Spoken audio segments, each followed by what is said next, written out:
So we have the lecture today divided in two parts. The first part is how do we produce ESALs, equivalent single axle loads, and structural number. This is required for Patterson's International Roughness Index model. These are two inputs that we need to estimate. The other lecture will be how we use this equation, this model from Patterson. It was used in the World Bank in the 1980s to produce performance, deterioration, damage, decay curves for pavements. This is, of course, when we don't have any information. There are three instances that we might face. The first one is when we have sufficient information, so we have multiple years, multiple points on time, and for every year you have the cracking, or you have the raveling, or you have the rutting, or you have the roughness, or you have deflections, or you have some information, but you have it in multiple points on time for maybe 10, 15 years. If that is the case, then we can do a trend analysis and we can get a damage model. The second instance is when we have no information whatsoever. And in that case, all we can do is theoretically base on how strong is the pavement. That is the concept of structural number, Sn, that we have here. This one, Sn. And how much demand in terms of traffic loading pavement will have. That is the concept of ESAL. And the environmental region and the expected environmental exposure that will produce damage. Based on those factors, we can create a model, and that model can be used to forecast the amount of damage in different points on time and how long the pavement will survive if we don't do any repairs. And the third instance is when we have at least two observations in two different points on time. So maybe we have one condition assessment for pavements in 2010, let's say, and we have another one in 2012. So you can take right there pairs of pavements, and you can see how much the condition moved from one point on time to the next point on time. And then you can resort the pavements, the ones that are in good condition, the ones that are in fair condition, the ones that are in poor condition. You can sort them, and you can force them to create the entire curve for you. So we're gonna look into that option next week. In this week, we're gonna look first at what to do when you have no data whatsoever, but you can go and you can characterize the thickness of the layers of the pavement. You can do some boreholes or inspection on site. And you can have some traffic counters that could give you the AADT and the percentage of trucks on the road. And from climatic maps, we can establish what is the climate region, how much moisture, how much damage we can expect. So we will see. So we're gonna start with this one now. And we're gonna start with the concept of equivalent single axle loads. This is a very advantageous concept because otherwise we have to consider all the broad spectrum of loads that the pavement is suffering. But with this concept, we take all the different type of trucks and we express them as one number. So it's really good for that reason, and was used up until 2006, 2007, when the American Association of State and Highway and Transportation Officials decided to use the entire spectrum of loads. Now, this equivalent axle load is the amount of damage that is produced by a 18,000 pound axle. So that is 9,000 pounds per dual tire. So a dual tire is the one that you have there on the axle. So that's the same as 80 kilonewtons if you want it in a metric system. So these 80 kilonewtons or 18,000 pounds are in a load application that is coming from a dual tire. So a dual tire will look like something like this, and the load application will be where it touched the pavement. If we have other loads other axles. For instance, a 10,000 pound. A 10,000 pound will produce only a 9% of the amount of damage of an 18,000. And a 22,400 will produce 2.2 times the amount of damage of an 18,000. So you probably realize that is non-linear. This is a different form, but it's non-linear, okay? Now, why is this good? It's good because we can take any truck, we can look at the load on each axle of the truck, and we can establish the amount of damage. So that is the LEF that we have here. So we established this axle has 0.01 LEF, so 0.01 as compared to the 18,000. This one has 0.48 as compared to the 18,000. And we can add it up and we can have something that we call truck factor. And this truck factor is the amount of damage that this truck is producing. We can do the same with the next truck. We can see this is an axle of 34,000. It produced 1.1. This is an axle of the same. It produced 1.1. And this is an axle of 12,000. It produced this much. We add them all and we can produce a truck factor. The truck factor again is how much damage this truck produced. So you can now compare trucks to trucks because you compare this small truck, it produced 0.49 damage, and you compare this big truck and produce 2.39 damage. So you can take multiple type of trucks and you can re-express all those trucks into a standard truck.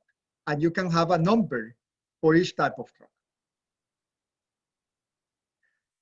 So this concept, again, just to wrap up the concept, and then we do an exercise, an example, is very good because it gives you the amount of damage of any given axle as compared to the standard axle. And this is a concept that has been used in multiple occasions. It's called equivalent single axle load. And you don't need to worry about the mix of traffic, the different size of the trucks, the spacing of the axles, how they vary during the day, during the year. No, you just take the total amount in 1 year, you put them in terms of the equivalent single axle load, and you have this many millions or this many thousands in 1 year, and that's it. That's all you will need for the model. The other concept that we need to cover today is the structural number, and I will talk about this one in a moment. I should have put this slide somewhere else. The only reason why this slide is here is because there are tables to obtain the load equivalency factors depending on the load that you have on the truck, but they also depend on the pavement structural number. So these two concepts get together back again. So if, for instance, we have a pavement, and let's look at a pavement, a sample pavement here. So let's imagine this is my sample pavement.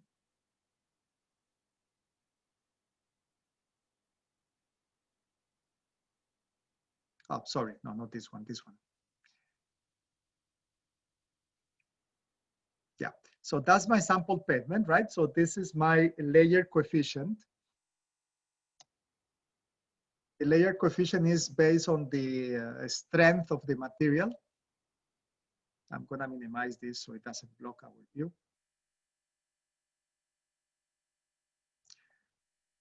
The Ashto concept for a structural number is shown here. Okay, this one over here. This one goes in inches. So that's something that we need to bear in mind, okay?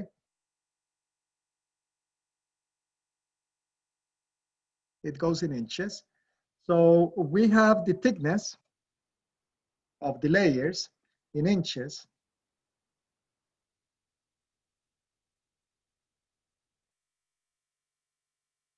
And so you just multiply the thickness of the layer by the strength coefficient. And you do that for every layer and every coefficient. Of course, there's this M value. We're gonna ignore it for the purpose of this class. We're gonna assume the M is equals to 1.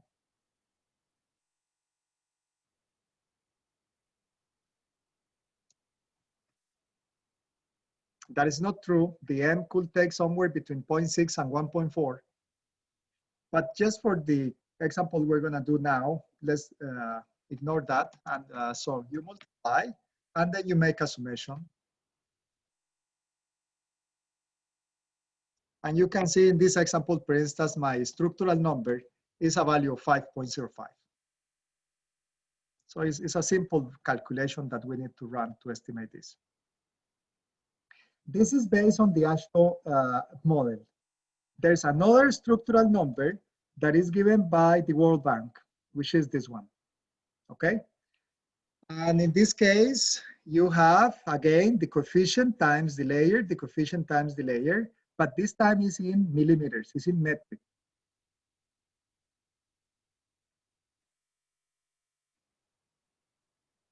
Okay? And so we need to enter here. We need to multiply by this constant, and at the end, we need to add the contribution from the soil. So for now, forget about the soil. We will do it in a moment. Let's do the thickness of this layer. So you have a 5 inches layer. This is going to be 5 times 25.4 to put it in millimeters. So this is the thickness in millimeters. And you will do the same for all the layers, right? We have the same layer coefficients. This one's over here. So we're just going to multiply the layer coefficient times the thickness. Oops, sorry. I have the cable of my headset over my keyboard. Yeah, that's correct. So I do that for all of them. That will be what is inside the parentheses.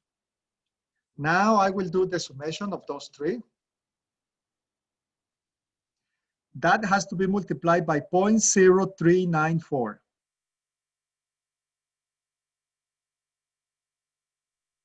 And you see we got to 505, same value as we had before, right? Now, we said we have a contribution from the soil. And that contribution is characterized by this expression in logarithm and uses the CBR, California Bearing Ratio. So if your CBR is 100, you put 100 there and you end up with something close to 2.1. As a matter of fact, if you go with any CBR all the way down to maybe a CBR of about 50, you are at somewhere between 2 and 2.1. It is only when the CBR really drops 30, 20, 10, that these values start dropping down. So it has a theoretical maximum, as you can see here, of 2.1. This is subgrade soil contribution, right? So we need to estimate it, but for now, just imagine that we are on the maximum, that is 2.1. So you can see that the subgrade soil, we have a contribution in this, and this will produce a modified structural number coefficient. So this is a structural number coefficient modified by soil.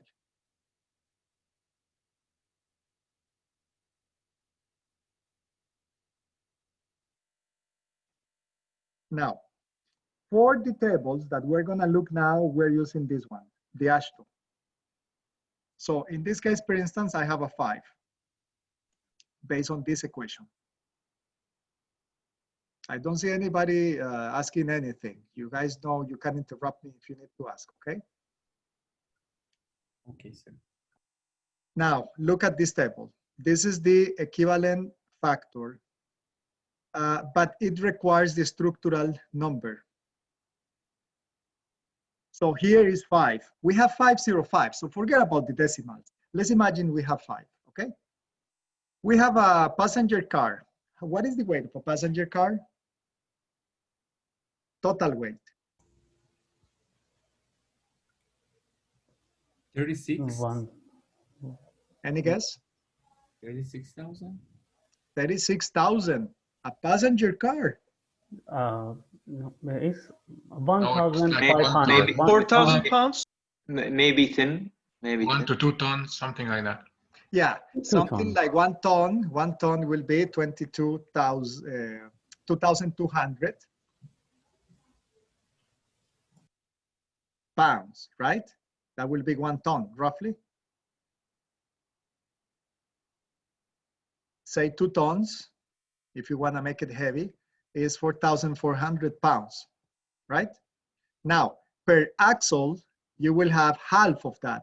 So per axle, you will have 2,000 roughly, right? So you're looking here at the first row we have here at 2,000. With a 5, you have 0.0002. Can you see it? Yes. Yes. So a passenger car damage is 0.00030 zeros, right? Yeah, 2. Imagine we have 20 million of these passenger cars. Or maybe somebody can tell me what is an acceptable level of AADT on 401 in Toronto or one of these big highways. Is it per year? Yeah. Per year. Or per day, up to you.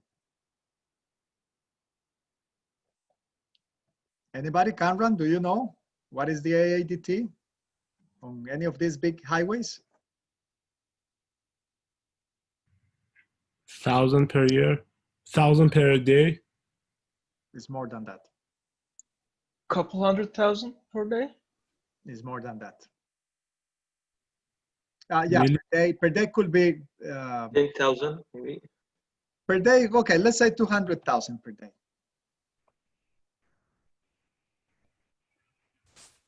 You see, the amount of damage is 40, right?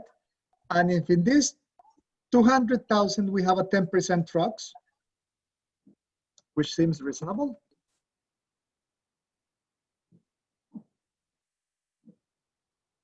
That means we have 20,000 trucks, yes? So this is damage, right? Damage in itself. Those trucks, if we assume the trucks are coming with 18,000 pounds, then they produce 1 unit of damage. So you are comparing, and you can see it here. You can see the 18,000 on the right-hand side, and you can see is the unit, right? If the axle of the truck is with 18,000 pounds. So you're looking at 20,000. This is the damage that 10% of those vehicles produce. And this is the damage that if all of them are vehicle passenger cars produce. So do you see something interesting here? The damage of passenger cars as compared to the damage of trucks is negligible. 20,000 versus 40. 40 doesn't really make a difference in 20,000. And for that reason, we do not consider passenger cars when we are producing the value of ESALs. Now, how do we produce the value of ESALs? We produce it this way. Can I ask you a question, please? Yes. Yeah, what if we have the structural number between like 3? So typically the way we estimate this is we have the load equivalency factor for each axle of a truck, yeah, multiplied by the number of axles that we have for that specific type of axle, multiplied by the percentage of trucks, multiplied by the total number of vehicles. And so what is here on parentheses is characterizing every type of truck. So you, an axle, sorry, every type of axle. So you have to run through all the axles. And then you have to multiply that by the directional split, because in a highway, the AADT is measured in both directions.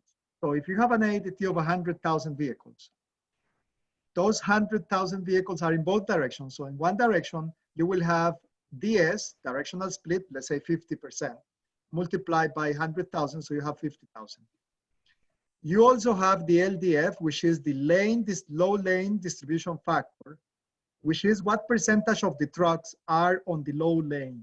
The low lane is the far right lane. Typically is somewhere close to the 80%, but it depends on how many lanes you have. If you only have one lane per direction, and this is a 2-lane highway, then it's of course 100%. But if you have a 4-lane, 2 per direction, then it's probably something like a 0.8, 0.83, 0.84%, but it depends on the traffic volume as well. Then you need to multiply by the number of days in 1 year. And then you need to multiply by the number of years and the growth that the traffic volume will suffer on those years. So this is the traditional way to estimate it, okay? I'm gonna look into a simplified way to estimate this. You have here your definitions, and I can probably stop sharing that portion of the screen. You have here the same definition. ND multiplied by GF, all that can be put together as a growth factor that can be expressed with this compound relationship that you probably have learned before when you did your financial mathematics.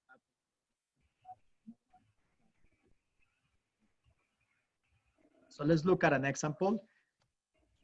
We're gonna have a 4-lane highway. We have 25 years. We have length LDF of 80%. We have a growth of 3% per year.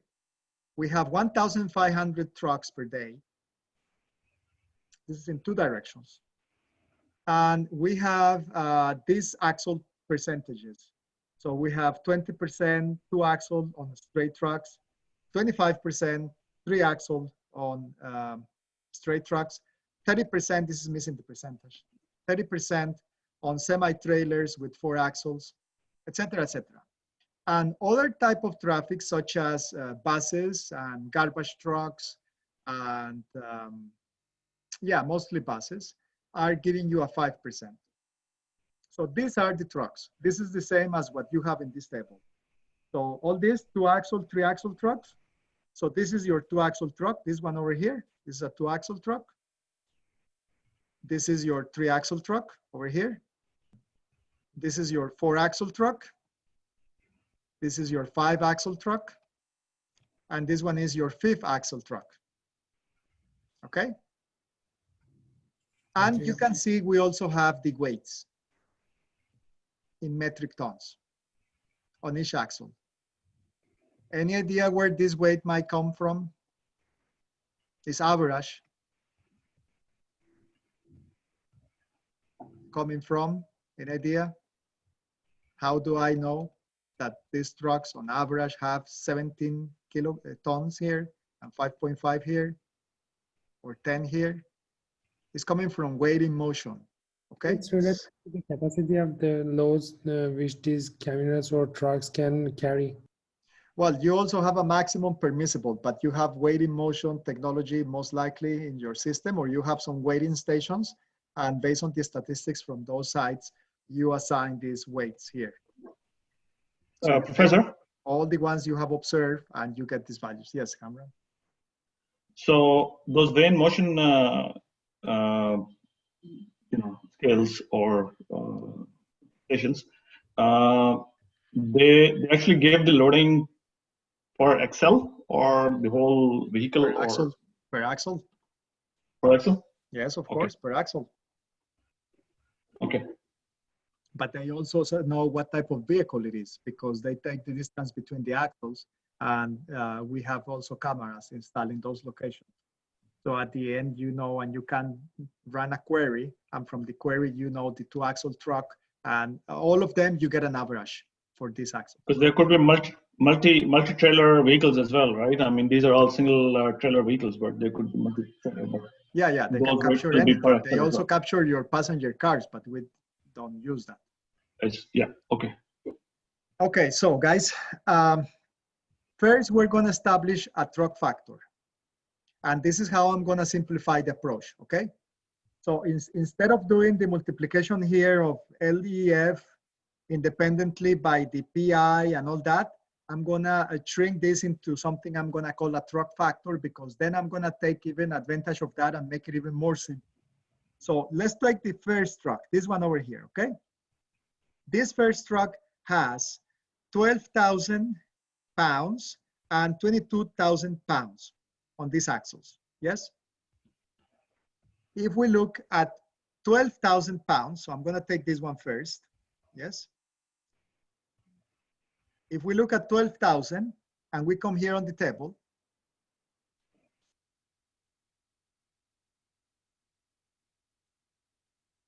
oh, am I still recording, guys?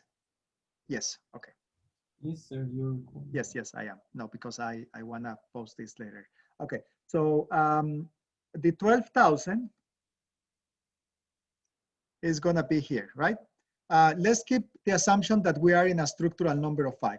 So that is 0.89. Can you see it here? This is Yes. the load equivalency factor. Oh, this is how much damage this axle with this weight produce as compared to the standard, which is the 18,000, which produce 1. Are we okay with this? And so I go back here and I say this is 0.89. Sorry, Professor. Oh, okay. I was just about to ask why we are looking at structural number 5, but it's given in the exam question, right? Initial pavement strength. Yeah. Structural number. Okay. Yeah, we are assuming right. that we're Okay. under the same value. And it's the Okay. same value I estimated here on Excel, right? Okay. It's the same value estimated here on Excel. So that gives you 0.89. Now, this is a steering wheel. Do you agree with me, Axel? On this truck? This is my steering wheel, Axel, yes? So the steering wheel, can you guys see my camera if I put something on my camera? Can you guys see me? Yeah. Okay, Yeah. so do you see my headset being used as tires? Dual tire, yeah. So this As is a dual dual tire. wheel. This is dual tire, dual wheel. Yeah. Right? Yes. Do you see it has Yes. 2 contact points? Can you see the contact point? Yes. Exactly. Yeah. But the steering wheel has 2 or has 1? It has 1. Oh, it has 1. Oh, this is completely blue. Hold on. It has only 1. So I only have 1 contact area instead of 2. Okay? That means the amount of damage will be twice as much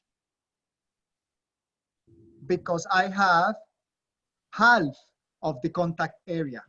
Do you guys agree? Yes, the Yes. pressure. Okay, so this is the reason why I have a 2 here. This 2 here is because I have twice the amount of damage.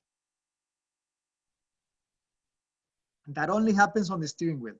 Now I have a 22,000 kips. This one over here, right? So I go to my table. Oh, and this is... Can you repeat once again, Professor? Why was it 2? Because I have 2 times the amount of damage because the contact area is half of, because I only have 1 tire. When I have 2 tires, I have 2 times the contact area, and that load transfers to the pavement in 2 contact areas.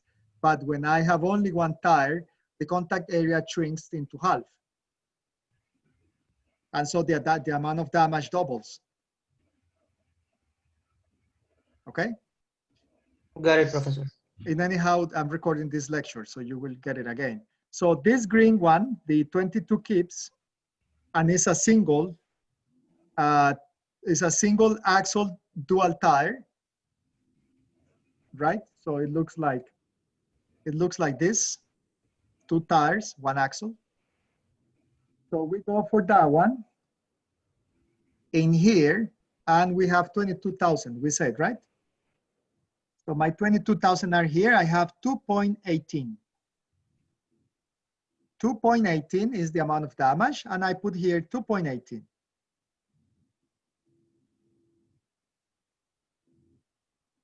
And then I just add this. Sir, Yes. why here is not doubled? Where is not doubled?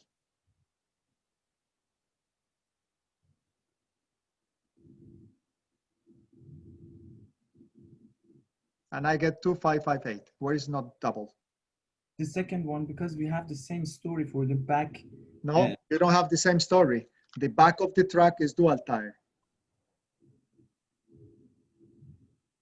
So Dr. Emil, when it's dual tires, so the weight will be less.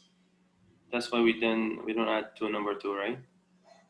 Yes, that is correct. You don't have that because it's dual tire, and the table is set for single axles dual tire, not for steering wheel axles. Yeah, for steering wheel, the weight is concentrated like more. For all this, the first axle, the steering wheel, is single tire. Any other axle is dual tire. For all of them.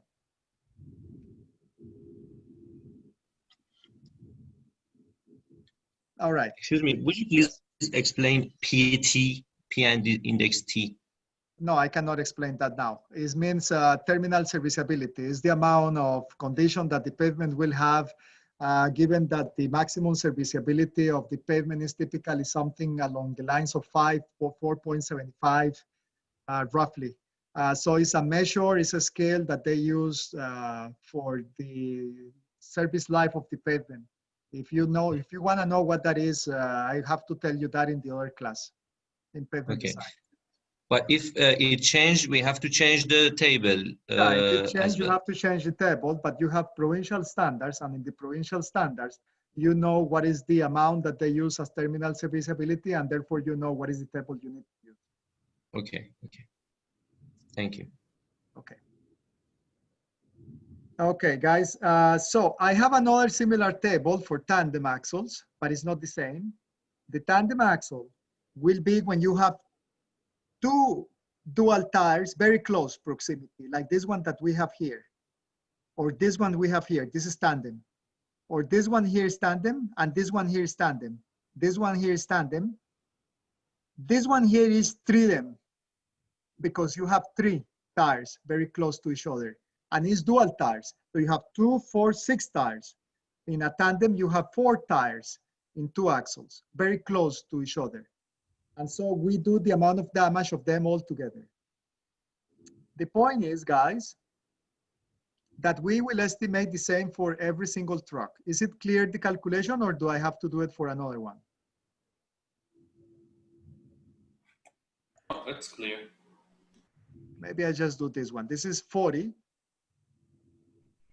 on a tandem. So on your tandem, which is not this one, but I'm taking the line from here. You go with your 40 and you read 2.08 down here. You see? 5208. So that should be the value we have there. 2.08 is the value we have here, is correct. So we get a value for every truck. 2.4, 3.7, 3.3, okay? We get these values. 3.8, before we had a 2 point something, 2.55, okay? So we get these values for every truck that we observe.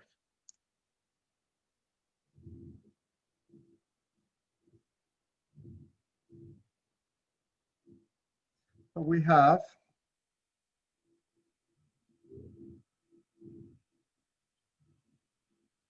Excuse me, may I have a question? Yes, go ahead.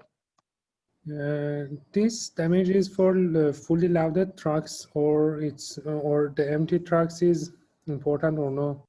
No, they are not empty. They are loaded. They matter when they are loaded.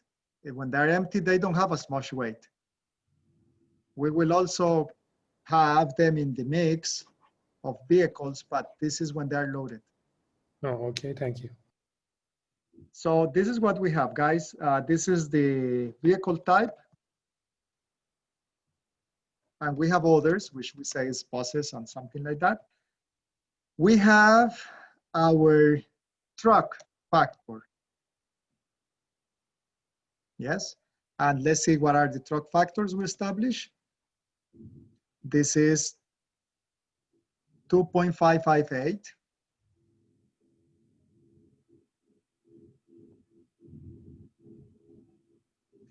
Then we have 2.458, 3.788, 3.308, 3.838, okay?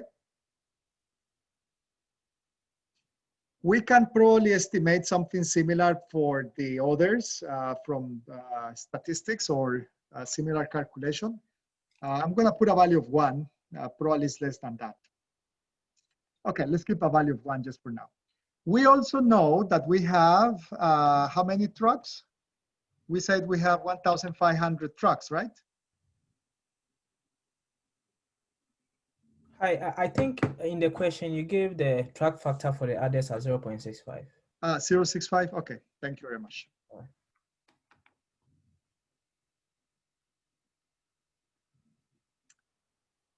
Yes, thank you very much. I have it here. And we have these percentages. So we know in terms of percentage, is I have a lot of material to cover today, guys, sorry. I have a 20%, so I'm gonna put it in decimal base, 0.2, 0.25, 0.3, 0.15, 0.05, and 0.05. Hopefully that add up to 100%. That's correct. And now I'm gonna make a multiplication here.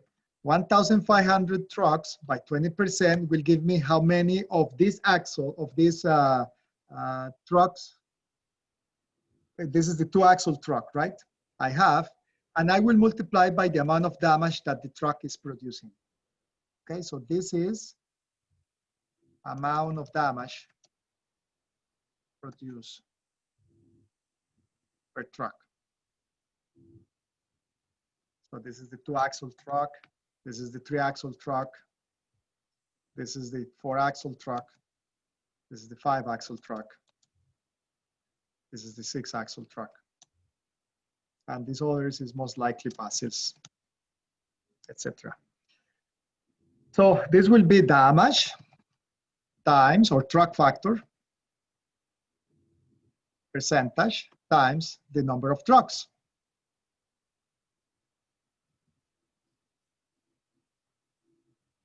So in terms of damage, right? Because when I do 1,500 by 0.2, I have 300 2-axle trucks. 300 2-axle trucks multiplied by the damage that one truck produced, 2,558. And I have the damage of all the 2-axle trucks. So all 2-axle trucks produce 767 damage. All 3-axle trucks produce 921 in damage. All 4-axle trucks produce 1,700 in damage. So this is the ones that are producing most of the damage, you see? This is not that significant if you see, or this one. But okay, let's keep it. So this is the damage that all these trucks are producing.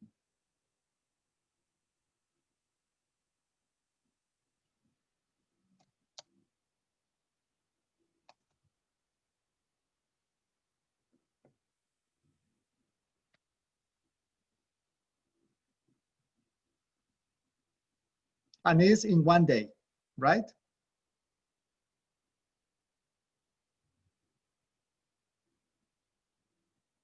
So if I make a summation, this is the damage produced by all vehicles on this road in one day. Both directions, all lanes.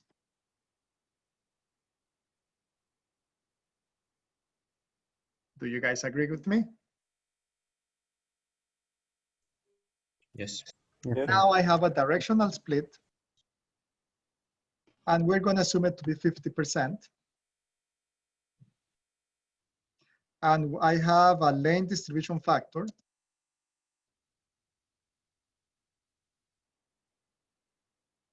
We're going to assume it to be 0.8. And we're going to assume the days in 1 year. Will you be fine if I say 350, taking away the holidays and days that we don't have trucking? This is on average.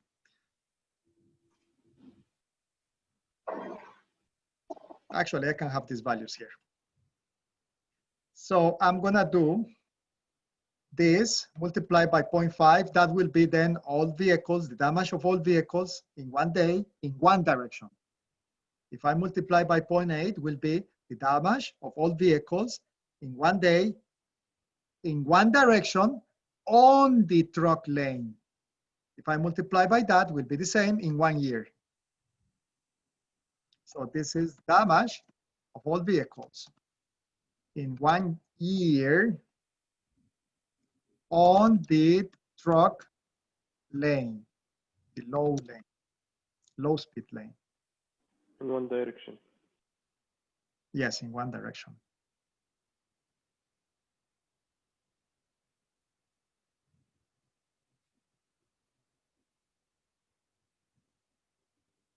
So this is an important amount. This is what I call ESALs, equivalent single axle loads of all traffic, all vehicles in 1 year. You can have ESALs in 1 day as well if you want. So this will be ESAL per year. This will be ESAL per day. And if I know that the life of the road needs to be 25 years and the traffic growth is 3%, I cannot simply do 25 times this because there's traffic growth. You guys agree, I hope. So instead, I do 1.03 to the power of 25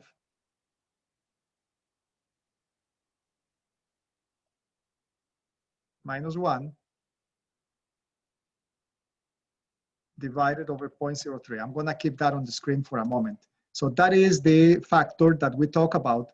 That is the accumulation factor for the lifespan. So this is 36 times.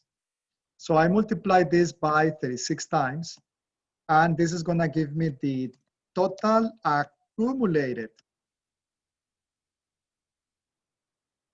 ESALs in 25 years at 3% traffic growth. I might probably change the format of this.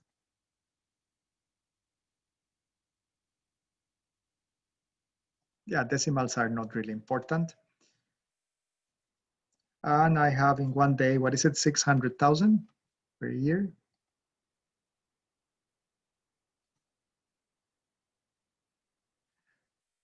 So for the purpose of this class, we can estimate, we can assume these truck factors. If you know the AADT of a given road or network, we can use some percentage of trucks, and we can use a given truck factor, maybe 2.5 or 3, which is kind of the average. A 3 will be kind of the average from this. And multiply by everybody. Of course, if you know the mix of vehicles, then you have to do this we just did now.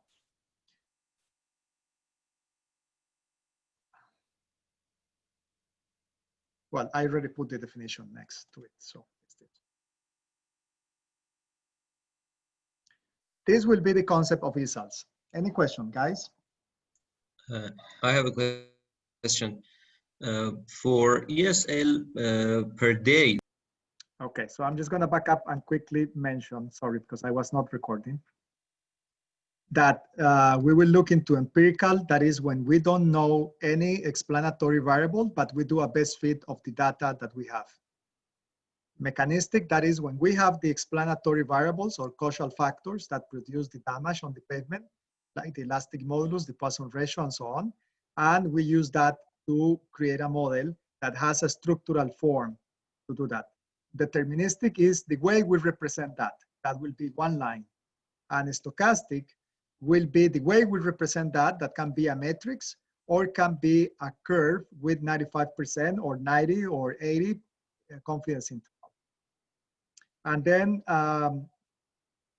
we can do this for a specific damage indicators like rutting, we did last time, and cracking, we did last time.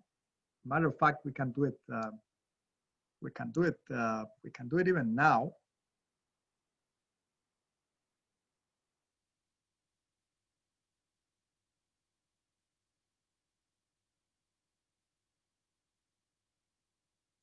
let me open the example.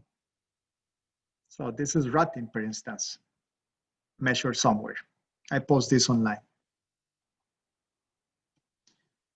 And so you wanna have a line between the rotting and the traffic load.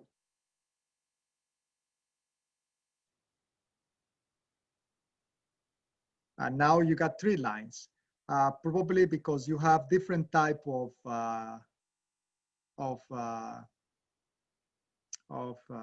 three different type of groups altogether. So this is not a good example, as a matter of fact. Let's see if we can look into the other one instead. This is rotting.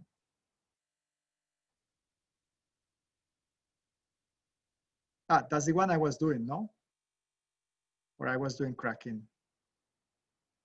No, I was doing rotting. So let's look at cracking. Sorry, guys, it's the other one, cracking.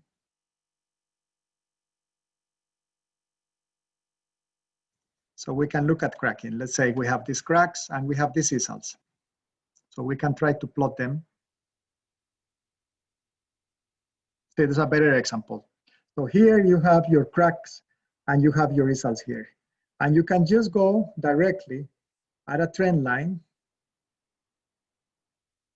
In this trend line, get the equation, get the R squared, put it here, and see how you can improve the fitness of this.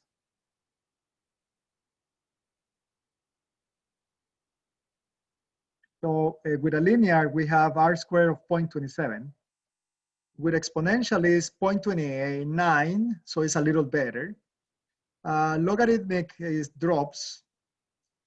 And polynomial of order 2, we have 0.3. So that looks like the best one. It's not improving from to second degree to third degree. So there's no point. And power is dropping. So my polynomial will be maybe the best. You have a lot of dispersion, you can see here. So that could be explaining that. But the point is, guys, this will be one of those models, right? So this one I just show you now will be for cracking and will be the deterministic one line and will be the empirical best fit. You see the problem? The problem is I'm saying as the results increase, apparently these are results, the amount of cracking increase.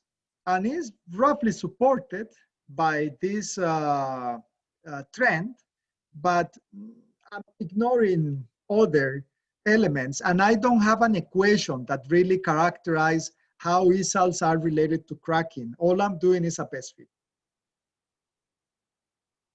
So that's the problem of running just a deterministic one line and empirical. If you can have something that is a little more mechanistic, even if it is a combination of empirical with mechanistic, that will be better. And so that's what we're gonna do for roughness today. And we can also do it for pavement condition index. There's nothing preventing us to do that. We can use an expression like this, where we have the structural adequacy and the roughness, and we can combine the strength of the pavement with the surface condition and have a performance curve for that. And some people have done that. I have done it myself, but it's not recommendable. So you should be creating one homogeneous group. You should be creating one performance curve, one deterioration or damage curve per homogeneous group.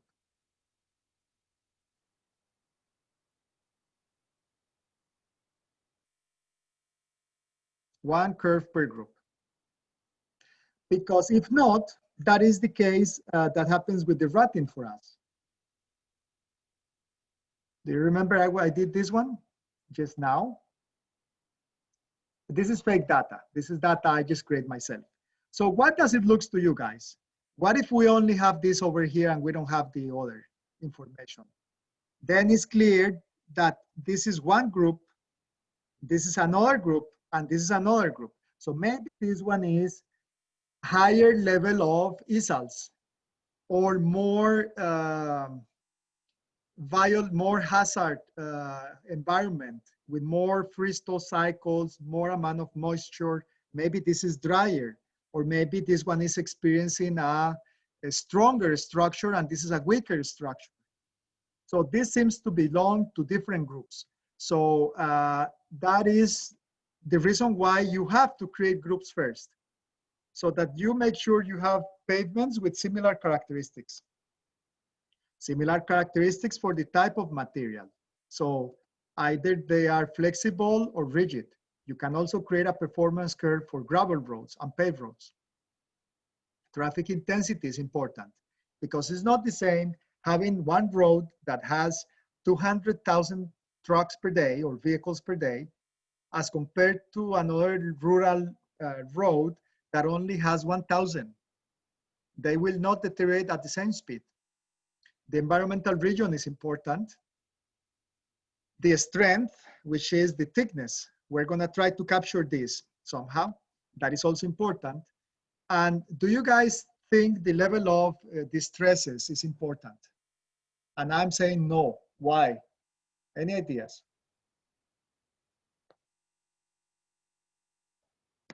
Distresses, I mean rutting and cracking. So what I'm suggesting is, shall we only take the ones that has rutting between 0 and 12? And because of other deterioration or other factors that may affect this. Do you realize? Yeah, exactly. So do you realize that this stress is the response? This is what I'm trying to measure. So I cannot use this in my characterization of groups because I actually want a group where I have multiple values of this. I have from high values, this is cracking percentage, you see? So I have 10, 20, 30 up to 70%. So I want a large variety of the value of the response so that my model is better.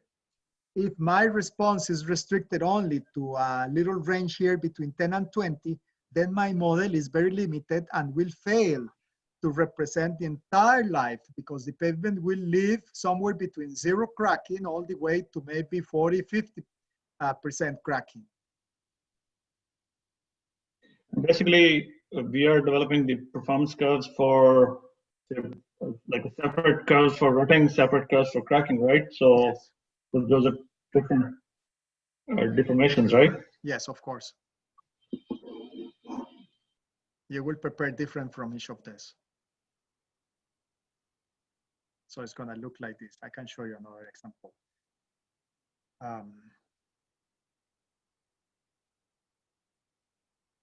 This is coming in another lecture, but I show you now so you understand that, yes, you have to prepare for them.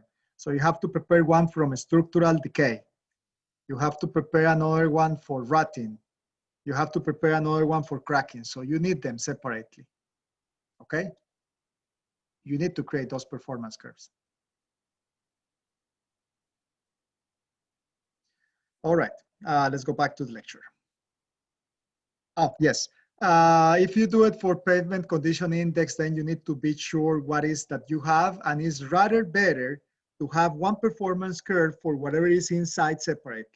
So it's rather advisable to have one performance curve for the strength, whatever the way you use. In this case, you see how it is estimated, and one performance curve for roughness separately, not combined. I show you the climatic data already. And I show you already this type of maps. And we are going to gather all this information from different sources. And once we have it, we're going to use this equation. So I'm going to take this equation and I'm going to make an example.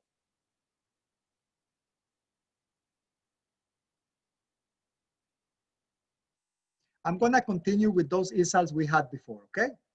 I'm just going to put that equation. Let me see, maybe something like here. That's the equation, yes? In this equation, Ri is the roughness index, in meters per kilometer. You guys remember from last class, we say International Roughness Index, and we look at it? Yes. Okay. Yes. And then we have NE, which is the accumulated results in millions. So this is my accumulated results, but you see it's not in millions, guys. So I'm gonna divide this by 1 million to make it millions, okay? Ah, no, this is gonna give me a problem, sorry. I'm actually gonna divide this and create a new column because I need it in millions. So I'm gonna call it NE.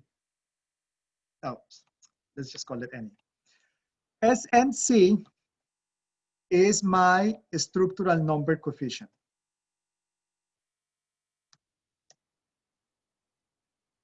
Yes?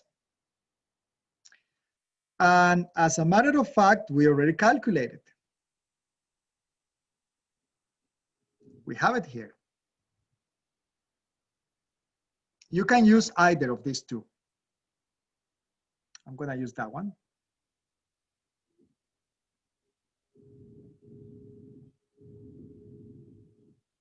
What happened?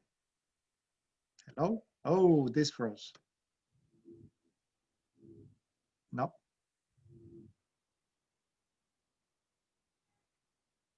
Doesn't want to copy. Why not?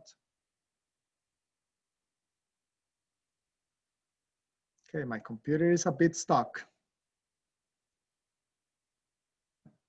It's not letting me type.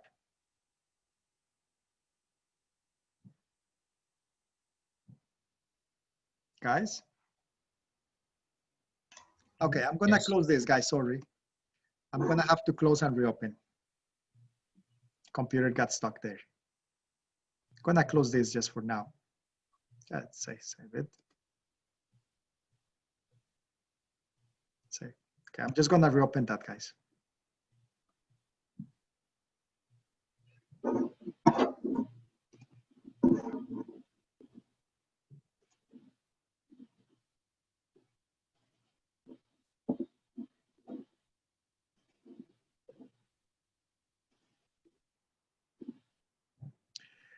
Hopefully it's gonna work now. Yes. Why is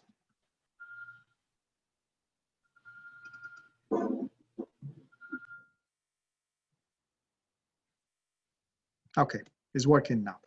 So now we said we have to create homogeneous groups, right? Yes. So, and we said we need different characteristics. So we said we need the strength of the pavement.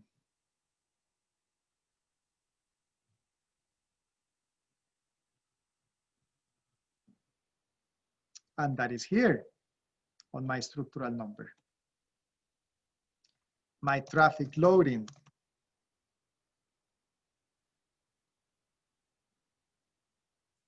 Well, I have my traffic loading here. My environmental region, I don't have that yet. So where do you want to do this? What place? Quebec City? Yeah, why not? Okay, so Quebec City, we said we have a value of 0.07 for M.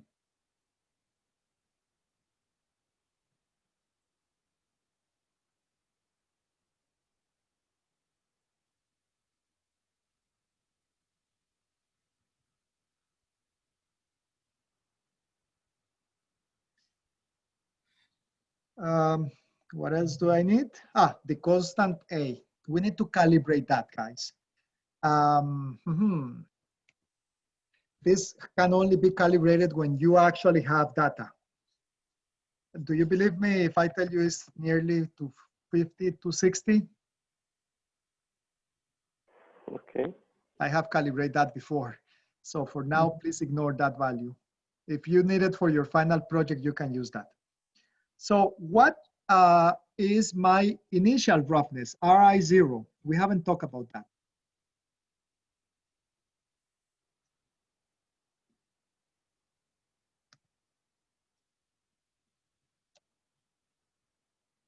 This is, you can consider the as-built quality.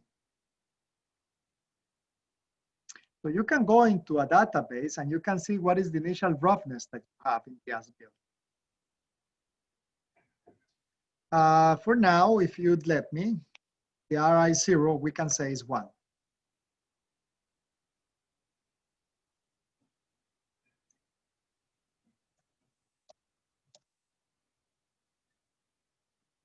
Oh, I don't have it?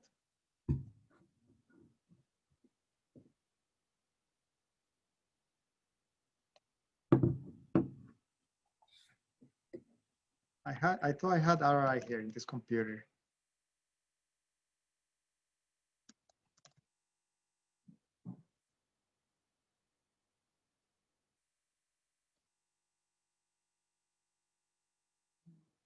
Yeah, I have it there.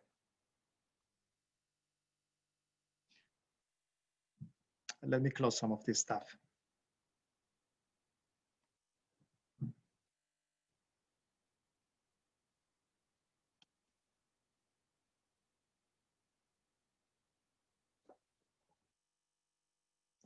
Just a second, guys. I'm gonna show you.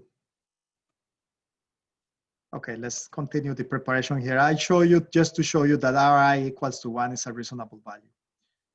And so look at the question now.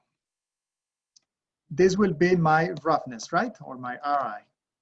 So it will be e to the power of m times t. Actually, I cannot put e like this in Excel. I have to write exp. For those of you who know Excel. I can show you. See, it's working. Times the RI0 plus this coefficient times the accumulated ESALs divided by 1 plus the structural number to the power of 5. Because I'm dividing, here is multiplication, right? So I just send it in the denominator with a positive coefficient. AF3 is NE, divided by that. I'm just gonna put this in a separate parenthesis and close this one. And voila, this is my RI. Hold on a minute.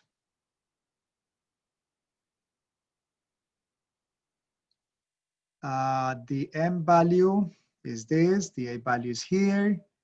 The RI0 will be. We haven't multiplied by the equivalent ESLs in millions. Any? Did we? I already did, AF3. AF3. Oh, okay. And 1 plus. I think 5. we need to fix the SN because it's not. We need to put a dollar. Thank you. That's what I was looking for. I was looking because I noticed I need to fix one value. Thank you very much. All right. Now it looks better. Thank you. Who was that one on the microphone? Murat. Thank you, Murat. Yeah, sure.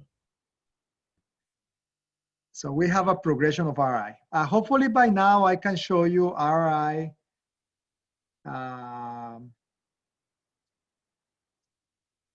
from one of these data sets. Just a second. This computer is slow. Oh, it opens twice. Okay, in the meantime, let us plot. So let us plot RI and ESALs.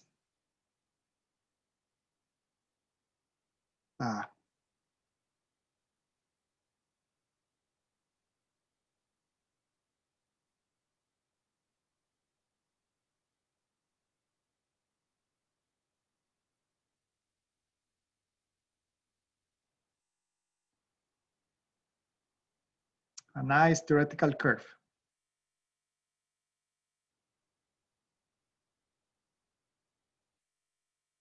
So this is time or ESALs? This is accumulated ESALs.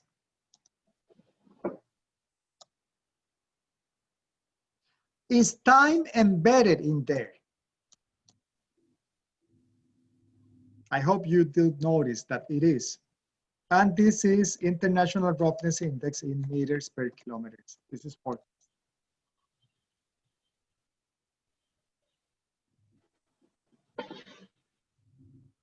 Hopefully I can prove now that the value of 1 is reasonable.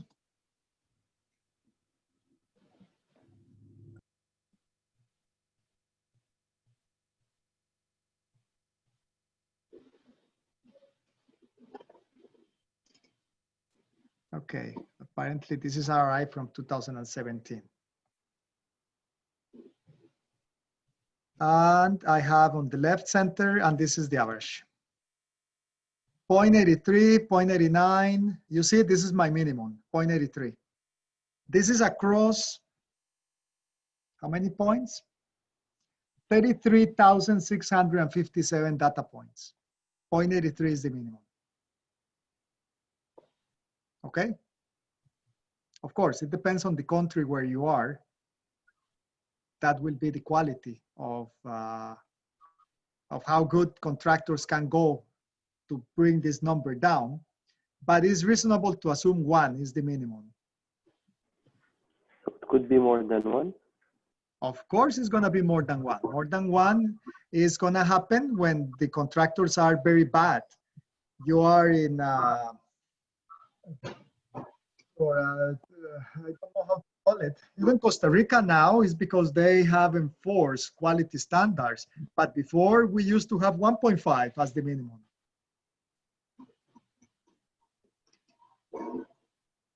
Now, we go back to our performance curve. And we imagine that this information is for this strength of this. And if you see, this is 5-inch, 10-inch, 20-inch thickness. Yes? What happens if I have a different road with a different quality? We can change the characteristic, right? I can just come here and say, oh no, you know what? This is reaching by year 23, roughly, is reaching 10 RI. But I need to reach not 10, I need to reach 8. So how much do I need to increase the thickness of my pavement? Well, let's try with 8 to see if by year 23 I reach 6. Not yet. Let's try 10. Okay, I'm getting there. Let's increase this one a bit. I'm almost there. But do you see how it's responsive to the strength of the pavement itself? It's also going to be responsive to the amount of easels. So if in the amount of easels,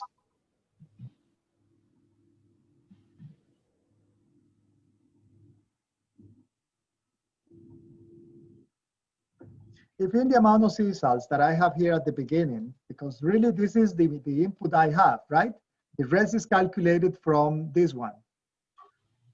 If I have much less easels, because this is a not so important highway, we're talking about now a road that has less traffic and so on and so forth, and I go through the calculation, and instead of 626,451, I have 150,000 easels. The curve is going to adjust immediately, okay? So I'm going to switch gears and I'm going to open the file that I have now here in the presentation.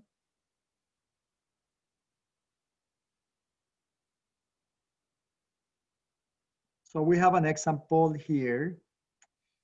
Yeah, this one.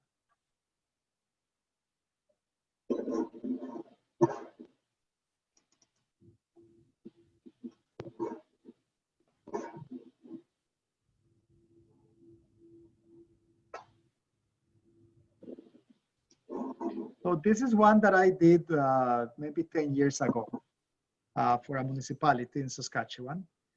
And we have weak pavement structure. Look at the structural number, 165.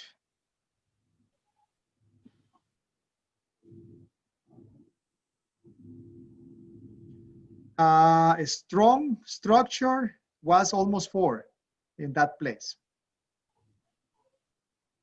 And then we have traffic intensity, 110,000 installs per day with a strong structure.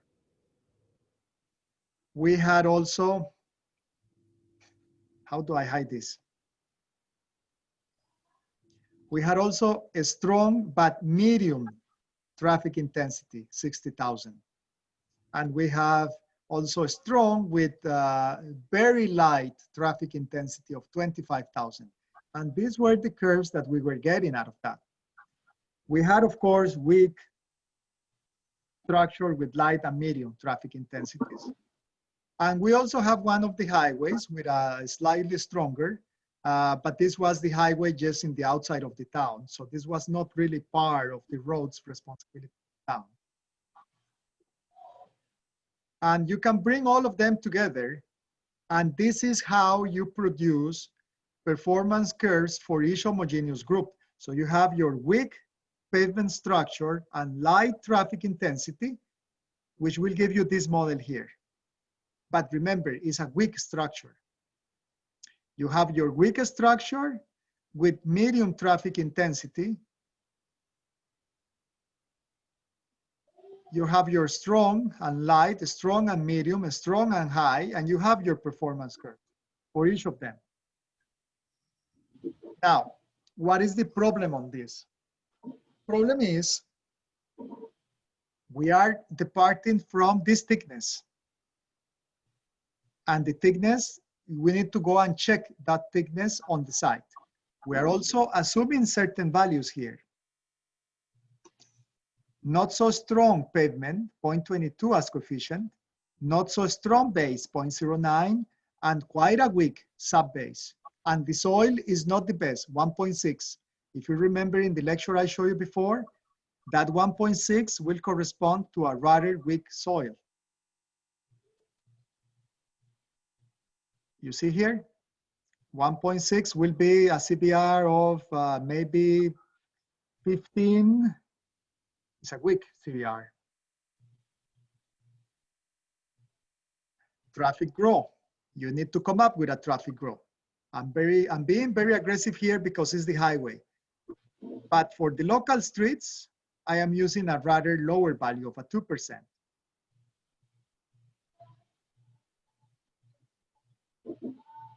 Look at my initial quality. Zakaria was asking about this, 1.5. Yes, we can use a value bigger than that, but this is calibrated from my local observations.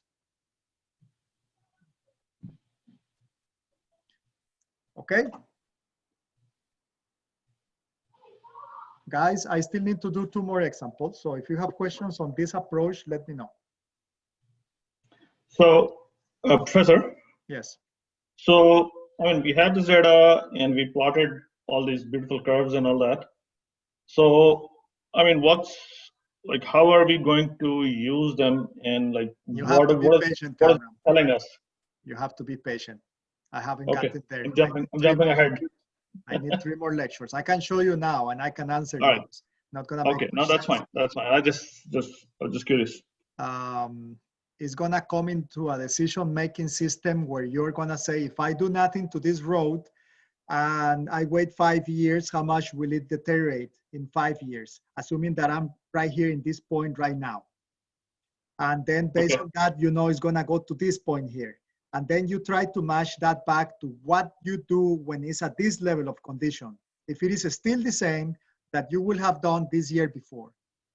And then based on that, you say, yes, I can wait 5 years. Or maybe no, I cannot wait because now it's on a level of deterioration that I cannot anymore do this intervention and I have to spend way more money to fix it. So it will come into a decision-making system, but it requires different inputs. So one of the inputs is being able to forecast how it's gonna deteriorate across time. The other one is what can I do and how much does it cost? This is why I gave you the first lecture to try to make sense out of everything. So you have to wait a few more lectures, maybe 4 more to get an answer. Every time will be a piece of information, but you need to learn how to create this thing from scratch. Excuse now, me, can I? Yes. So for basically as a conclusion, I found that all. So when the value goes up to 8, I can do partial reconstruction.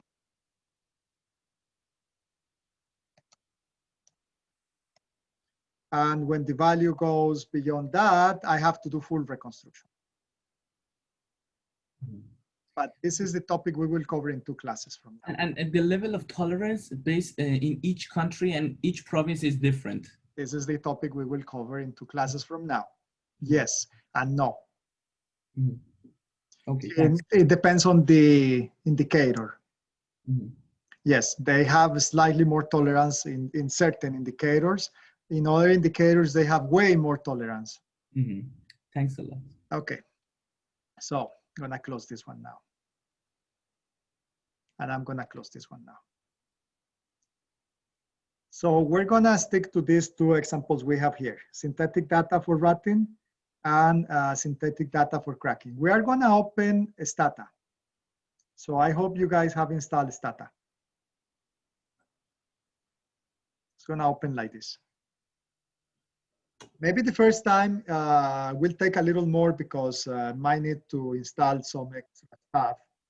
So hopefully most of you got my message where I said that this and I gave you the file. So I think this is the same version you have installed. And we are gonna use this, synthetic data for routing, synthetic data for cracking, okay? So I'm gonna open one of them in Excel first. Professor, the software is only for Windows, right? I think so. Yeah, because I'm using Mac and it's. Do you have any statistical analysis software? Yeah, no. I tried to download like newer versions for Mac, but I need a subscription or some sort, so it was quite difficult. Yeah, I see.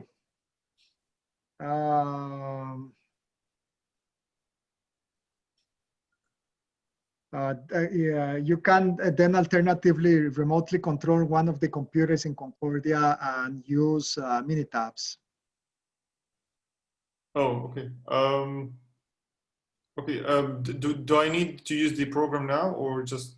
No, you can use it later. I can show you Minitabs here through this remotely controlled computer. You will do something different. I have my own software for remotely controlling, not the one that Concordia is giving you, because this is faster for me.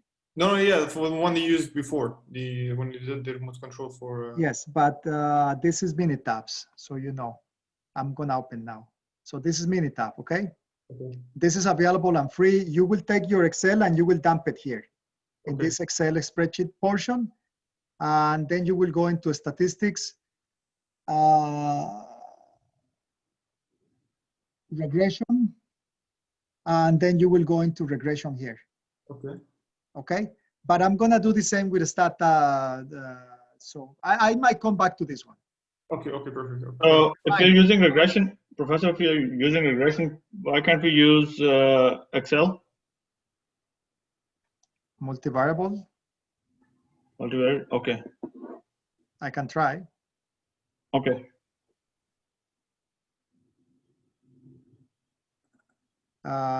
Synthetic routing, let's start with cracking because I know it looks better.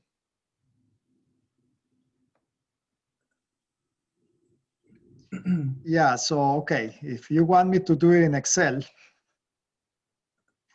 I'm the one that put me in trouble, right? So we're gonna call this a dynamic name, crack. It's a name list. And this one is gonna be my name list for eSALs. And then you can do Linest. The Y will be crack, right? I create already my dynamic list there. And the X will be, how did I call it? eSAL? Yes, eSALs. And then if I have an intercept, yes, I have an intercept.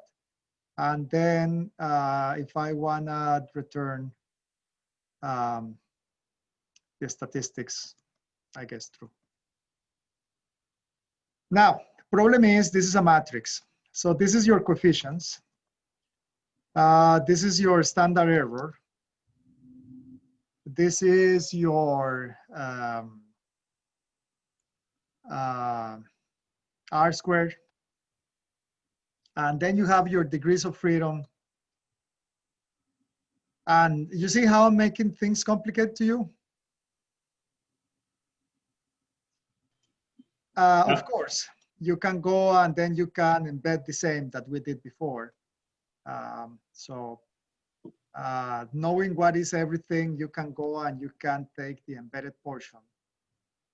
And you can say index out of that. And it is by rows and columns. So 1, 1 will be the coefficient that goes next to the linear regression. And if I do the same for 2, 1, or this one over here, that will be the intercept. So this is really the slope in a linear regression with one variable, and this is intercept. And if you don't believe me, I can show it here.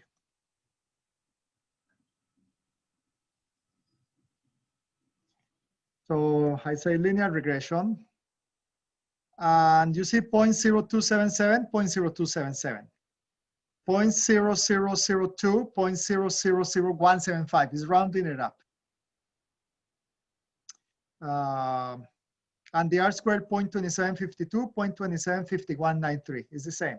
So this, but the problem is I have to code it. I prefer to use Stata, honestly. Cameron, happy? Yes. Was it Cameron? You must be happy. I don't know who was it, but okay. I can do it in Excel, yes, but I have to go one by one. And then you have to say concatenate. And then you have to paste the entire thing. Oh, okay. And then you have to say 1, 1. And then you have to say comma, and then you have to say this is my x, so you have to introduce what is x. So in this case will be, what is my x, guys? Results, right? Plus, and then you have to say comma, an index, and then you have to put the same thing, and you have to say 2, 1, and you have to say, no, this is intercept, so there's not much to do. So you get your equation now. This times results, okay, so you have to fine tune it, so you have to say times probably, so it looks better. And then probably you need to shrink the number of decimals, and you see all the level of complications. I'd rather avoid it and just go here. Now, we're gonna copy the data, guys.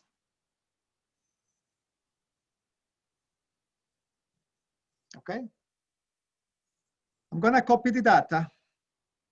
For now, I'm gonna copy those 2 columns. I will bring more columns in a moment. You will come here to data, data editor, data edit, and you will say Control V. And you will say, yes, treat the first row as variable names, and you will have your data here.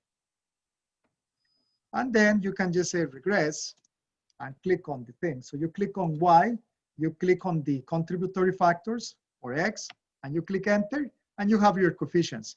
0.027 is the constant, 0.01752 is the other one, right away. You don't have to worry about the coding. Of course, we can compare. If you don't trust what I'm getting, you will see I'm getting 0.027, 0.0175 is the same I'm getting here, right? But in addition to that, I know also, I'm just gonna expand here. I know the p-value associated with that is p000.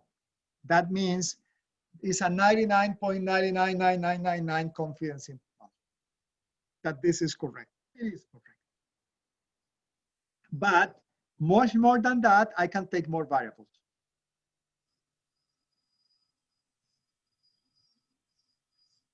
So I can take more variables. Let me see if I can. Guys, I don't remember how to drop it. I don't remember how to drop, so I'm just gonna close it and reopen. Sorry, just escaped my head from now. So you go to data editor edit and you say Control V and you paste it. And now I have all my variables, but now I can have a multivariable regression. So I can say regress, cracks. Okay, which are contributory factors, guys? The results will be, right? Because it's the traffic loading. Do you think the thickness of the pavement might have a role in this? Maybe. And do you think the elastic modulus of the pavement might have a role in this? We already have the thickness. Maybe the elastic modulus can be combined with thickness, but let's have it. Why not? And we can click there and we can see. And these are coefficients of how these elements play a role. So if I want to write an equation for this, for a linear regression, I already did that example. And this one is going to come next time. So if I want to have an equation, so this equation will look like cracks is equals to 0.000247. I'm taking this coefficient here. Okay? I'm taking that coefficient from there. Times results. Plus, now I'm going to take the next one, 0.0154. 843 times the HAC, the thickness of the concrete, plus 3.3 times e to the 6. Okay, so do you see how the elastic modulus have a very little contributory? It's almost zero. If you want me, I can type it.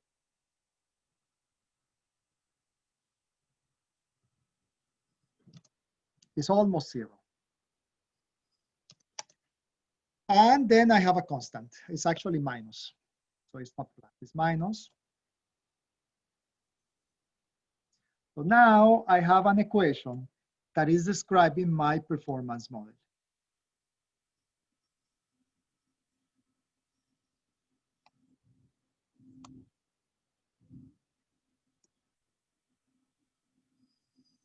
Questions?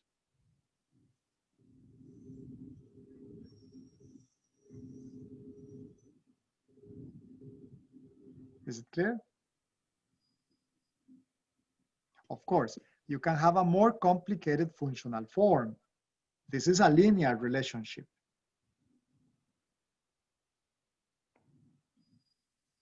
The data, you can also estimate the same here in linear regression. Okay, it's going to ask you what is the dependent variable. Oh, sorry, I closed it. Where is it? Here. So crack, and what are the independent variables? And we say the thickness, maybe the elastic modulus, maybe the results. And I say, okay, and it's gonna give me exactly the same. I input the stuff in different order, but it's giving me the same. But it can also help you when you have specific problems. Sometimes we have a bunch of zeros in the data. So when we have that, then we will run zero-inflated regression, or we have a specific type of regressions for the different type of problems. For the purpose of this class, we're only going to remember the linear regression. I'm not going to ask you to remember anything else beyond this point. If I'm doing the same in Minitabs, here, and I go and I bring that data set, one moment.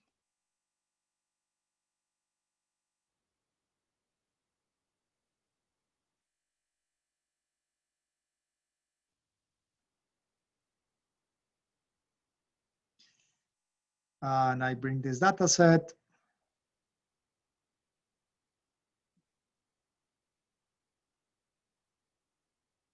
Sorry, it's the previous week. So it is this one, yes. That, right? Yeah, cracking. So I'm gonna just put it on desktop. And I'm gonna put it here. And I'm gonna open that data set so I can bring it here. Actually, Minitabs can read directly from Excel. There's really no need to go and do that. Sorry, I'm just gonna go back to Minitabs. So Minitabs, you can say File, Open Worksheet, and we can go directly to desktop. And we change the type to be Excel, and we can just open this one. So I have that already, and then here you're just gonna go to that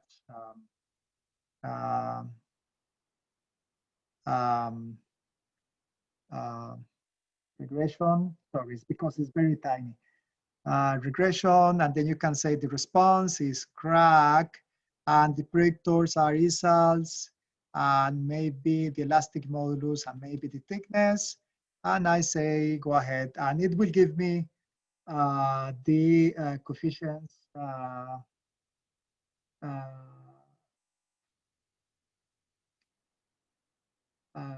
here. This one over here are the coefficients. Now, the advantage of a software like Stata or other software is you can see how normal is the data you are analyzing, right? So you can get a normality plot here, sorry.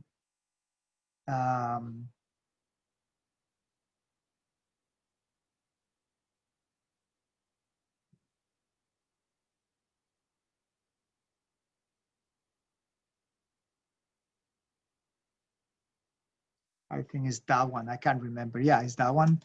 And then you want to check what is the normality of the cracks that you have there. So it's going to show you the normality plot of that.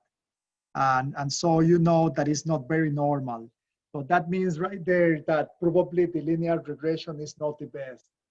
And also it shows you the outliers, right? If there's a big number that is far away from the others. So you have additional functionalities, and I suppose all of you took some time in your past life some statistics where you can see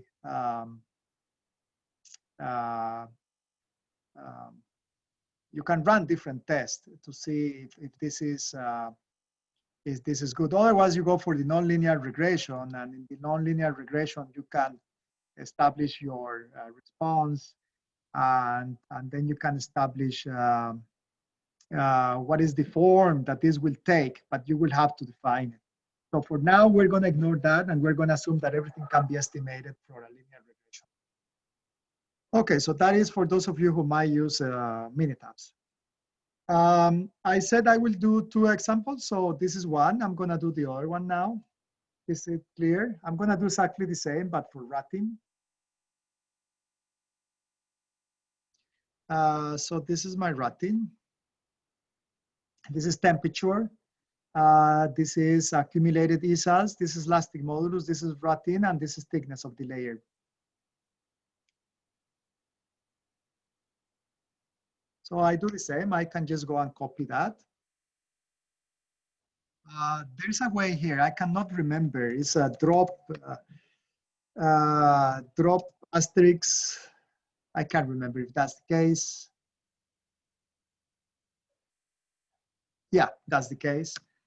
And so you do Control V, you bring the data, and you can just go and say regress again. Now it's routing. Regress as a function of the thickness and the total number of ESALs. And we saw that elastic modulus was not really a contributory factor, so I'm not going to put it in. And so here it's telling me that the confidence is very high. By the way, I forgot to tell you guys, you see this 0.0143? That means that's the chances of error by using this. So this is not part of the 95%, not part of the 90%. This will be an 85% confidence for this. And you can also see that the confidence interval is starting in negative values. So that is not good, because the 0 is somewhere in between the 2 and in between this range. When the range has the 0, it has the probability that doesn't contribute. Now, in this case, all of them are at the 99.99, and we have these coefficients. So if I want to establish a relationship for that deterioration curve, I will come here and I will say, I'm gonna copy this one and adjust it. Routine will be equal to minus 0.37, sorry, 0.37057 times the thickness plus 0.0000306 n. But the n, remember, is not in millions. I think when I took this value, this is already, what is the n? No, this is the wrong side. Sorry, it's this one. So I'm taking the pure number. I'm not taking in millions. If I make these millions, the coefficient is gonna move by the same number. So it's gonna be moved by 10 to the 6. So I'm gonna take this data set and show you.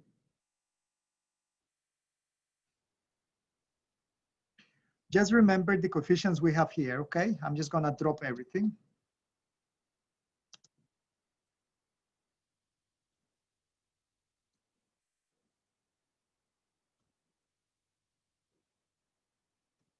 So I'm gonna use n millions instead of the other one. So I'm just gonna run the same. So I have routine as a function of the results, and I said the thickness, right? Yeah, thickness. Sorry guys, I'm just gonna repeat it. It's because the window was shrunk, so it screwed this here, but anyways. So now you can see that the n millions is 0.03 because I multiplied this explanatory variable by 1,000,000.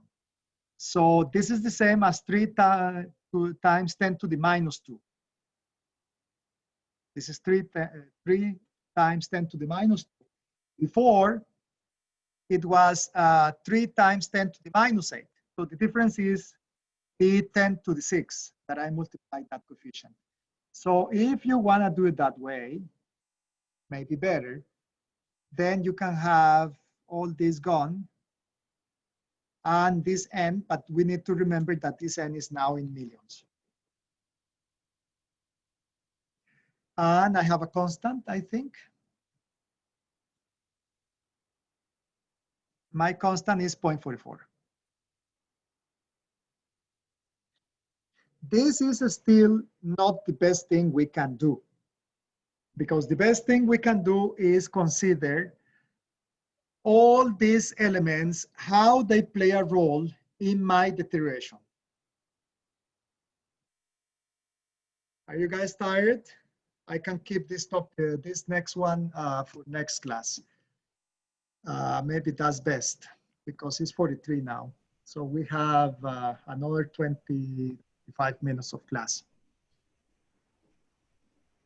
Sorry, sir. Yes. Is this n cumulated or is for each year? The results in these equations? It depends on how you define it here. Mm-hmm. So let me see.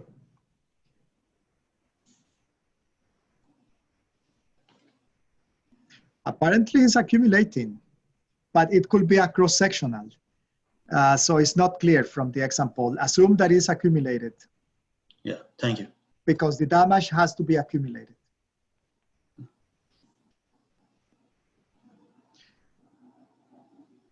What other questions do we have, guys? And I can do the same for pavement condition indicator or any indicator I have, right? I can try to start explaining the principles of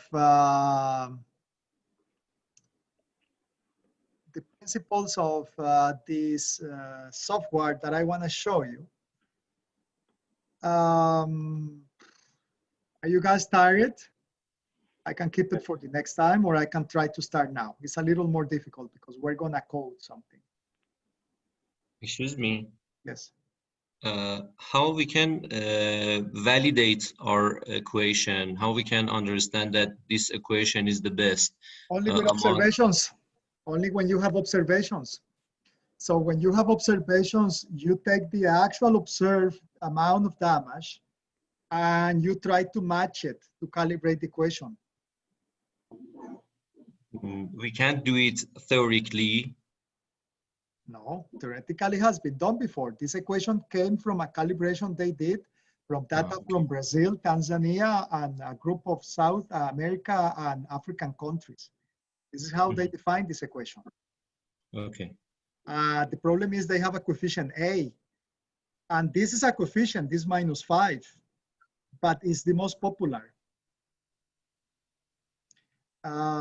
We can try to calibrate this when we have actual data. That's what I wanted to show you guys, how we calibrate this. I can start maybe, and we can continue next class.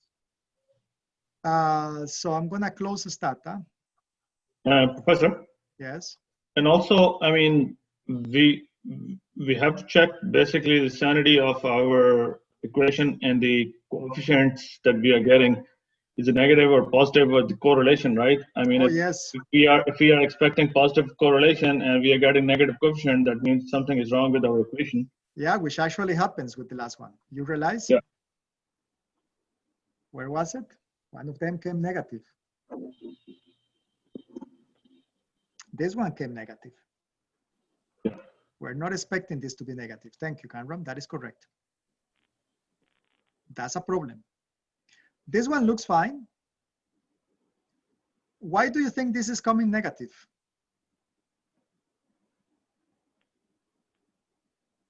Look at the cracking. It's one cloud, but it's all moving in the same direction. Now look at the rutting. I close it, I think, right? Okay, let's do it with these two.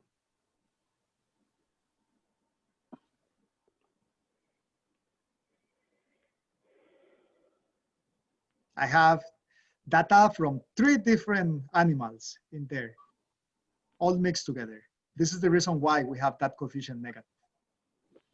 I assure you, if I separate the data only for this one, it will come positive. Positive. But this is because I have not done a homogeneous group. I need to do my homogeneous group. Yeah. Let's try to do the homogeneous group.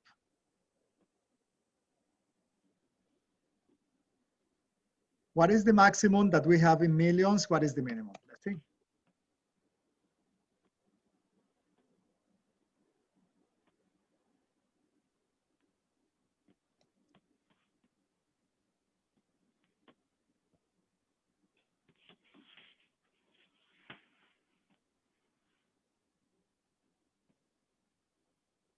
Let me do something different, guys.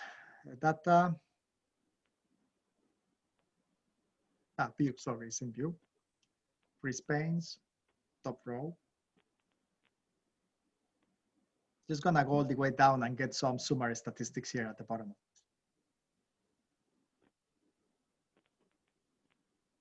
So let's get max.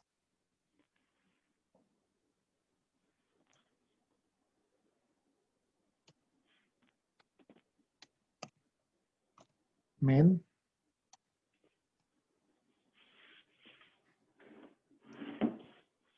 And then just do the same for everybody. So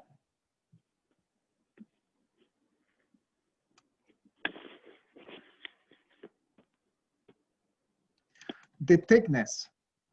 I have thickness from 6 to 9 inches. The temperature from 48 to 80. The ESALs from 1 million to 6.86 is the same as here. And the rating, we say we don't use this for homogeneous groups. The elastic modulus could be, but it's not that big of a range. You see, it's 290 and 350. But the temperature seems to be some variation in temperature. Would you agree? And also in the thickness of this. As a matter of fact, if we go, we see we have thickness of 9, thickness of 8, and thickness of 6 inches. So we have 3 groups right there, if you like. But we also have some temperatures. So we have 50s, 40s, and then we have 70s. This is a different climatic kind of region, this one here. So this could be one climatic region.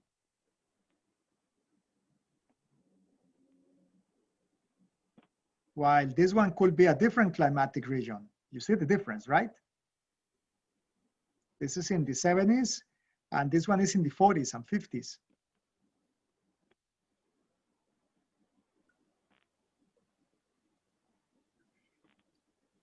Professor, we have some 60 also among those 70s. Yeah.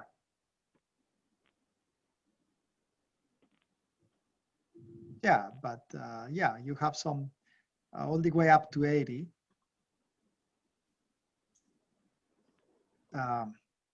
Now we need to decide what of these criteria shall we use to make my groups. First of all, which of these elements you want to use for creating groups? Temperature? You guys agree? Yeah. The structure?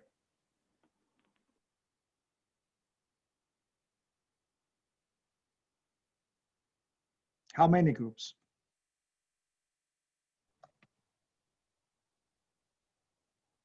Group 1. If the temperature is less than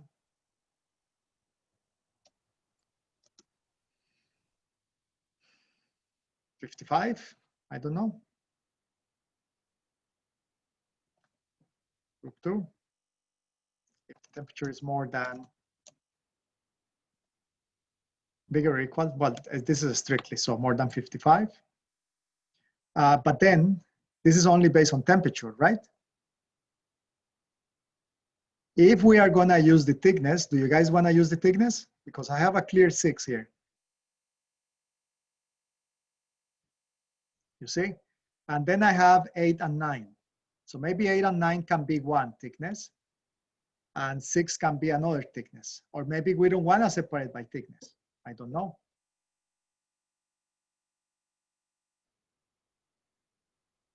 Do you wanna separate this by thickness? We can try. The problem is this is synthetic data. So what happens really is that I have one for 6, one for 8, and one for 9. So this is not the best. This is not the best example for creating homogeneous groups. But if that is the case, then I have less than 7, more than 7, because I have 6, 8, 9. And then again, I have less than 7, more than 7 with these temperatures.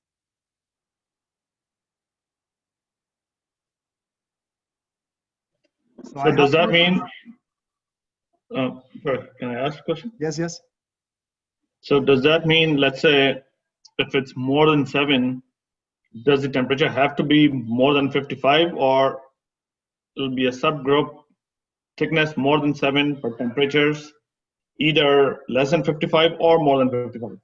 That's why you need a map like this for temperatures or for climatic regions, so that you can say, you know what, from this spatial location up or in this spatial boundary, my weather is this. And I create a group for all this area here. For this area here, I create a different group. And for this area here, I create a different group. Okay.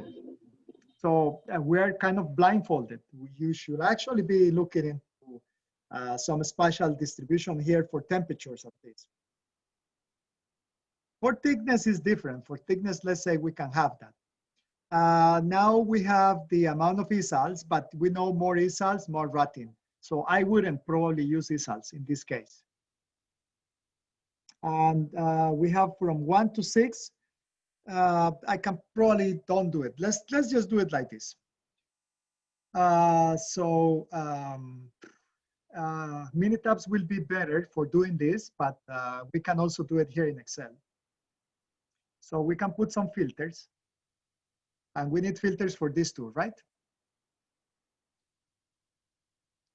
So in that regard, I will say, what I say for temperature, guys? I'm just gonna move my groups here.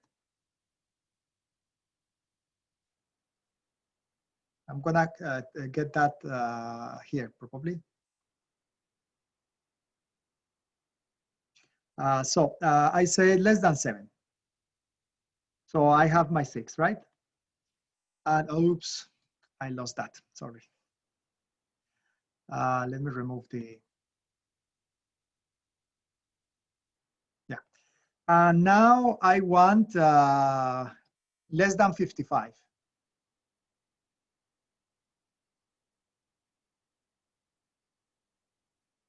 In Minitabs, you just put the criteria and you hit enter and it will give you your values right there.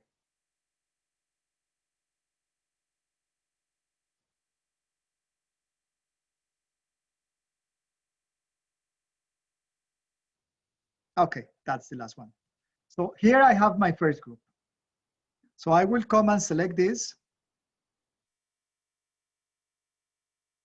And I will say group 1.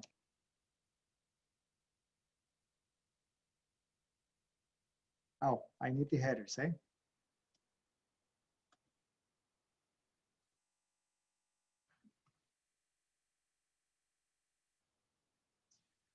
What is group 2?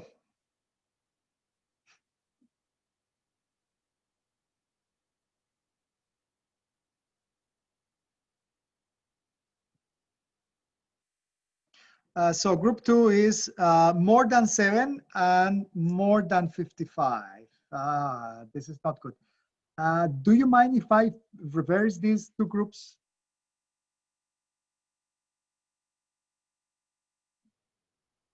It's just to take advantage of what I did. I just reverse group 2 and 3, okay? So that I can keep the less than it. But I remove it anyways. So too late. So that will be 1. And now the other one, I say more than 55, right?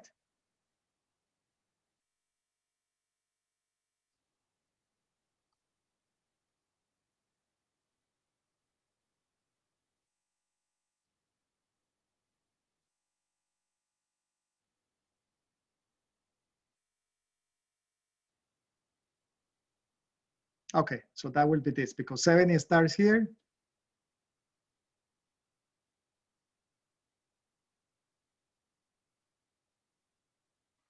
But this will be my second group.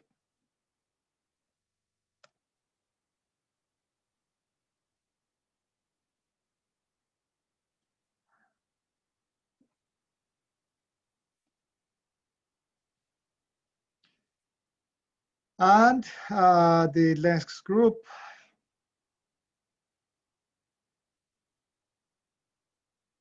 Okay, let's keep this one for facility and let's just reverse here. So I don't have nobody at night. Oh, I have nobody.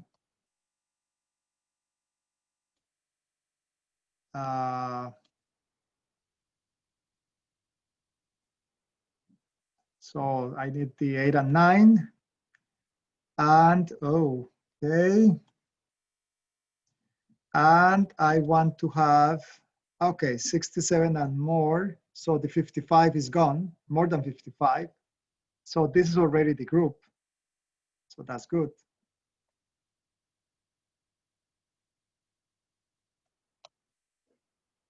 You guys got the idea? And now I'm gonna make a performance curve for this.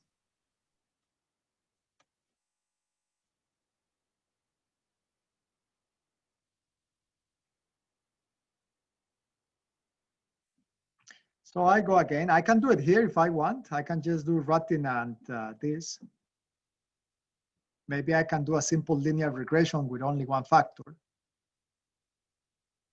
I don't know how that is gonna go. See, it's not that good yet. I got rid of one of them, but I need further subdivision for this.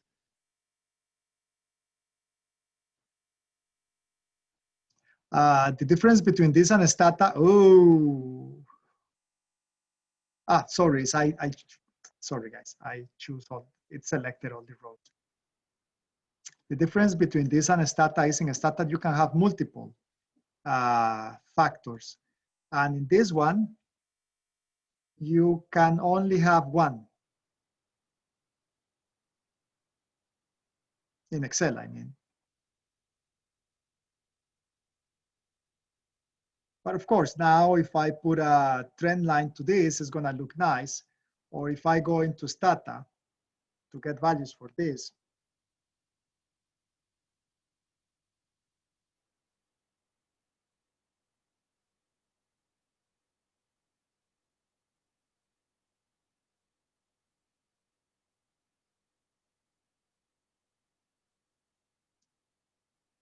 so my rating based on results in millions, and what other factor do I have? The temperature?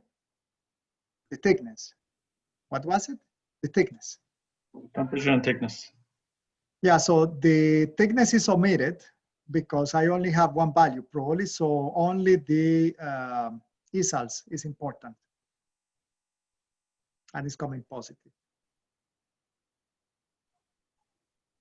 But that is because now I created my independent performance curves. And I didn't need to go there. I can create my performance curve right now, right here, right?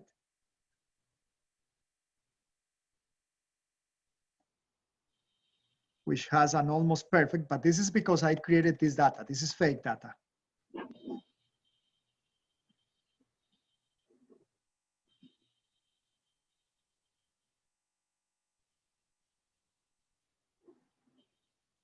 I'm gonna manipulate some real data. And we're gonna try to look at the other approach, but that one is rather difficult and very not difficult, but different from this approach and has some logic behind it. So far, what I show you today is what you do if you have sufficient data points, like in this case. So this will come from multiple years of, that's why you have results that are growing through time. And, or what you do when you don't have this, which is the Patterson RI model that I showed you before, right?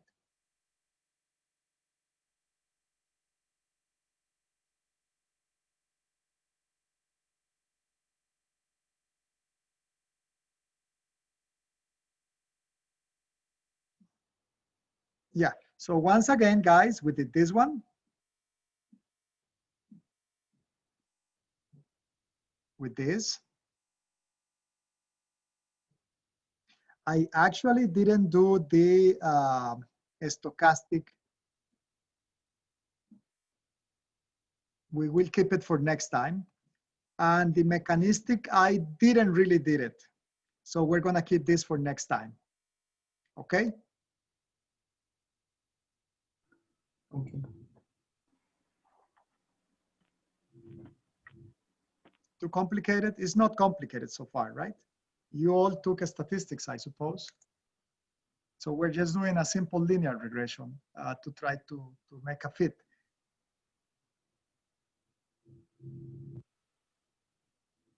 Questions? I'm gonna stop now.